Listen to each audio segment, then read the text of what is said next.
Coucou les jolies fleurs, j'espère que vous allez bien. On se retrouve pour un book haul, c'est le book haul du mois de décembre. Alors, il est un peu en retard vu que, à mon avis, cette vidéo sera postée au mois de janvier. Bon, c'est pas très grave, hein. En même temps, j'ai pas reçu tous les livres en même temps. Il y a un livre que j'ai reçu le 25 décembre, justement, c'est un cadeau, donc voilà. Et puis, j'ai pas non plus commandé énormément de livres. Alors, celui-ci, il est très intéressant, c'est pour le développement personnel. Il y a un peu de tout, hein, je vous le dis. Voilà, un peu de tout dans ce book haul du mois de décembre 2023. Alors, le premier, c'est « Et si chaque jour était un cadeau » de Stéphanos Xenakis, et c'est aux éditions Le Lotus et l'éléphant, en format poche. Je le trouve déjà d'ailleurs très très joli comme ça, en orange, ça pimpe. En fait, et regardez le jaspage, il est magnifique, franchement. Il est trop beau, hein. En fait, on va retrouver des mots. Je ne sais pas s'il y a... Voilà. Bon, voilà. D'abord, je vous montre un petit peu. Hein, mais si vous voulez que je fasse une présentation en bonne et due forme, je vous le dirai. On a un sommaire, en fait. Et dans ce sommaire, on a plein de petits mots-clés. Genre les sous-verts, les épis de maïs, tirer la chasse, l'anniversaire, la tempête, gagner des vies, ma prouesse à moi, etc. Et effectivement, on va retrouver par exemple un morceau de la vie de Stéphanos où il nous donne un moment d'émerveillement par rapport à quelque chose qu'il a vécu. Et donc ici on est dans le laisse tomber. Donc laisse tomber quoi? Ben, il faut lire évidemment, mais ça c'est pas très long. Voilà, ça fait... Voilà. Généralement, c'est... Vous voyez? Il n'y a pas grand-chose à lire, donc vous pouvez venir picorer. Et moi, c'est le genre de livre que j'adore. Donc ici, par exemple, je ne vais pas tout vous lire, mais je vais vous lire le début. Je faisais la queue pour passer à la caisse. Il avait une présence incroyable. Un garçon vif et plein d'allant. Une trentaine d'années. Rayonnant. Il était à la caisse d'à côté où travaillait une fille du même genre.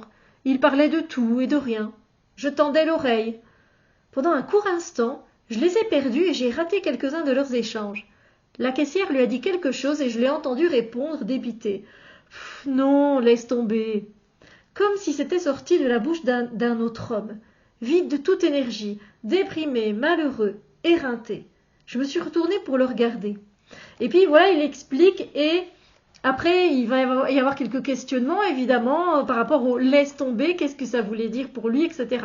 Ici on a l'électricien. Et donc vous voyez, hop, ça dure pas, voilà, ça dure pas longtemps. Moi je trouve ça génial. Ici on a aimé l'argent, donc on a vraiment de tout.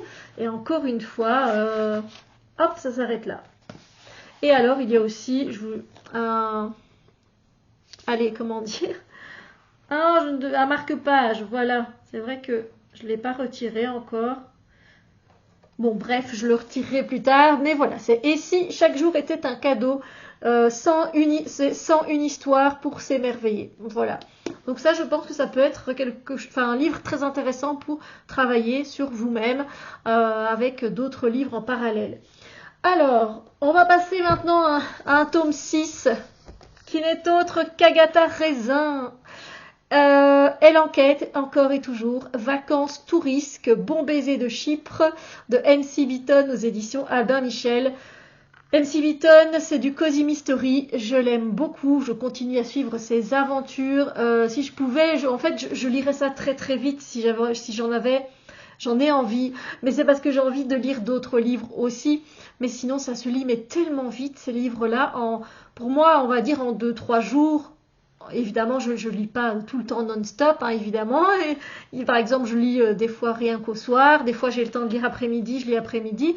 Mais du coup, si on va dire, on va prendre le cadre comme quoi j'ai le temps après-midi et soir de lire, ben, en 3 jours et soirée, c'est plié. C'est plié pour moi, c'est plié. Voilà, on est toujours dans les 200, voilà, 85 pages, 6 pages, c'est écrit grand. Et puis, ben, c'est humoristique, il y a un côté vraiment très cocasse.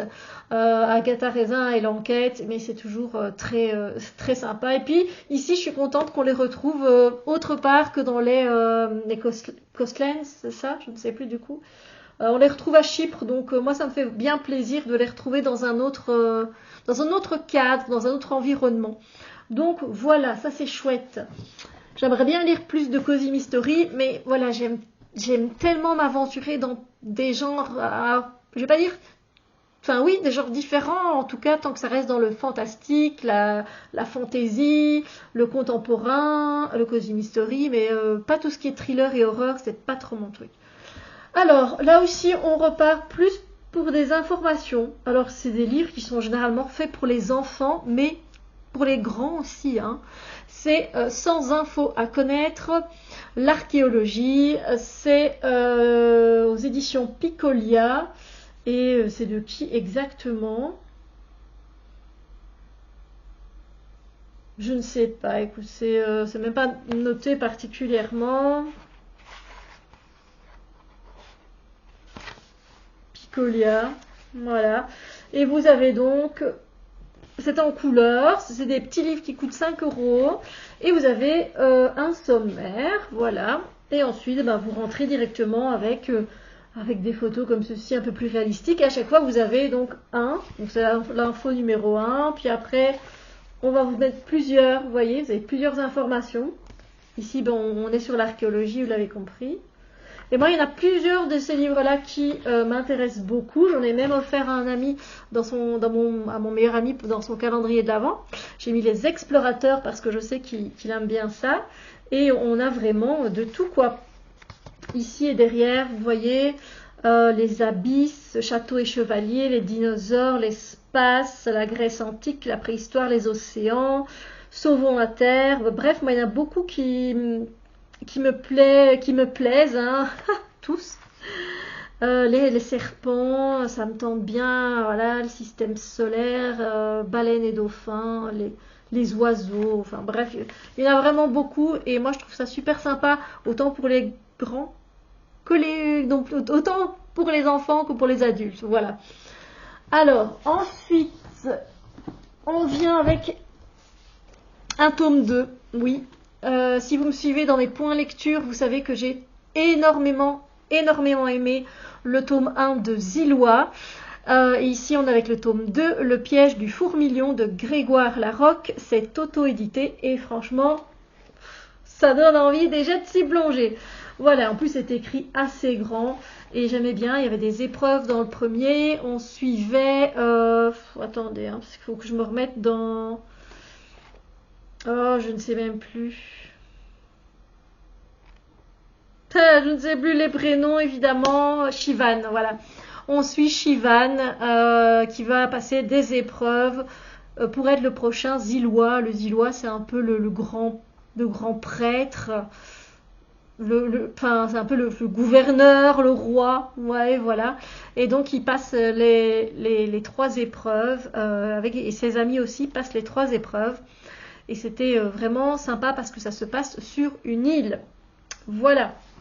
Mais n'hésitez pas à aller voir un point lecture. Vous mettez Zillois, journal d'une femme moderne, et vous trouvez directement le point lecture. Et ensuite, le dernier, c'est un cadeau magnifique. Chef Kiss. C'est La vie secrète des couleurs de Cassia Sinclair aux éditions Chêne. Livre de développement personnel, de culture générale. Chaque couleur a son histoire. Du brun qui changeait la façon dont les batailles étaient livrées, au blanc de chaux qui protégeait contre la peste. Du jaune de chrome des tournesols de Van Gogh au vert Kelly de Saint-Patrick irlandais. Du rouge vermillon des fresques pompéiennes au rose Baker Miller qui devait réduire comme peau de chagrin l'agressivité des détenus. De la période bleue de Picasso au charbon de bois des grottes de Lascaux. Mode, politique, art, guerre, la vie secrète des couleurs est un voyage trépidant dans l'histoire de notre civilisation. Ah là là là là, qu'est-ce que je suis heureuse! Et alors à l'intérieur, vous voyez, il y a déjà comme un arc-en-ciel et en fait, vous allez passer par toutes les couleurs. Évidemment, vous avez à la fin un index. Mais voilà, par exemple, là, on tombe sur le vert. Vous avez tous les verts. On va vous parler de chaque vert qui sont mentionnés ici. le vert de gris, l'absinthe, le vert émeraude, le vert Kelly, le vert de Skil, terre verte, le vert avocat et le vert céladon. Et donc vous allez voilà à chaque fois avoir par couleur, et alors on le voit sur les bandes ici, les différents verts en fait, voilà. Désolée, vous voyez peut-être pas bien, voilà le vert de gris par exemple, et on vous explique un petit peu à chaque fois des choses très intéressantes, voilà le vert émeraude, par exemple, voilà, oui, c'est un livre très intéressant, j'ai hâte de plonger dedans, voilà comme dans chaque de toute façon. Eh bien voilà, j'espère que ce book haul vous a fait plaisir, vous a donné des idées, des envies peut-être. Dites-moi vous si vous avez craqué pour des livres et dites-moi évidemment lesquels. Je suis toujours curieuse de savoir. Maintenant, je vais aller ranger ce livre évidemment. Je vous dis à bientôt pour une autre vidéo. Prenez bien soin de vous. Je vous fais plein de bisous lumineux et à la prochaine vidéo.